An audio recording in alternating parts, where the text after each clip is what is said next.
everybody, I'm Jessica Maria Alicea, Historic Site Manager here at Rippon Lodge, and today we're going to learn about two things, manners and poetry. So why am I incorporating manners when you're going to be writing a poem? Well, number one, when you are going to recite something in front of a group, you want the audience to be paying attention and listening to what you're saying. So manners are important. For instance, you are about to get up in front of your class and you're a little nervous. You want them to be listening and looking at you and smiling and encouraging you, right? You don't want them to be looking away. So having good manners as classmates helps that person saying their poem feel pretty good about themselves. Bad manners, on the other hand, if you are distracting the class, you're not listening, you're laughing, you're looking away, well, that's going to make the presenter feel even more nervous or even a little disappointed. And the rest of the class will be distracted too. So manners are important when it comes to listening to someone recite their poem. Now, as you may have already learned, manners was important back in the 17th century. And not only did you learn proper manners at home, you learned them as well at school. So I'm going to ask you a question first. What are your classroom rules or manners that your teacher has made up for you? Can you say one of them? I'll give you a moment and answer that question. Those are really some great manners. Thank you very much for sharing that classroom rules with me. Now, before you guys write your poem, I'm going to read a poem to you.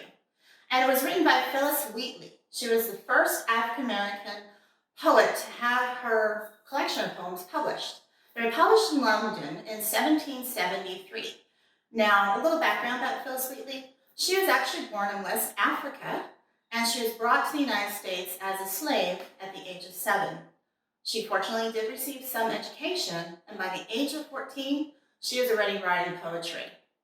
So her poem that I'm going to read to you today is called A Hymn to the Morning, and it's about a sunrise and how it changes the landscape around you.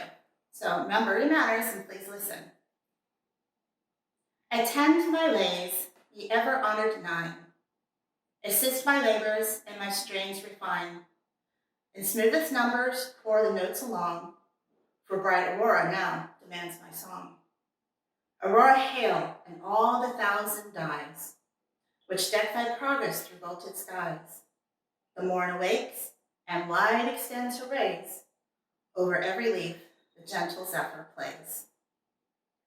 Harmonious lays, the feathered race resume, dart the bright eye, and shake the painted plume. Ye shady groves, your verdant gloom display, to shield your poet from the burning day.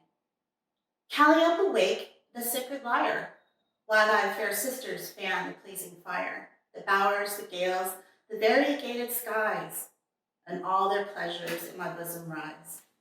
See in the east the illustrious king of day, his rising radiance drives the shades away, but oh, I feel his lurid beams too strong, and scarce begun concludes the abortive song. So, your assignment today is to write a poem. Now, some poetry rhymes, not all, some does.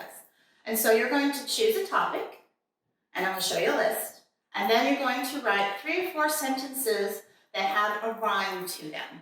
Now, you're using rhyming words. What are they? Rhyming words sound similar because of their vowel. So for instance, we have the word pat. You can rhyme it with sat and bat and so many other things. So I'm going to do a quick poem for you as an example, and then I'm going to show you the list. I have a dog. He likes to sit on a log. His best friend is a hog. What a kind, nice dog. See? It's just that easy. And it doesn't have to be complex at all. Poetry is all about expression and describing something. So here's your list. I'm going to show it to everybody. We have things like the sun and the moon, your birthday, a cat, a car, pancakes, donuts, just about anything that I could think of for you guys to write about. Now, remember your manners when you're done with your poems and you present them to everybody, remember to listen, to smile at your classmates, pay good attention, and don't disrupt. Thank you very much for joining me today here at Rippon Lodge. Have a good time writing your poems.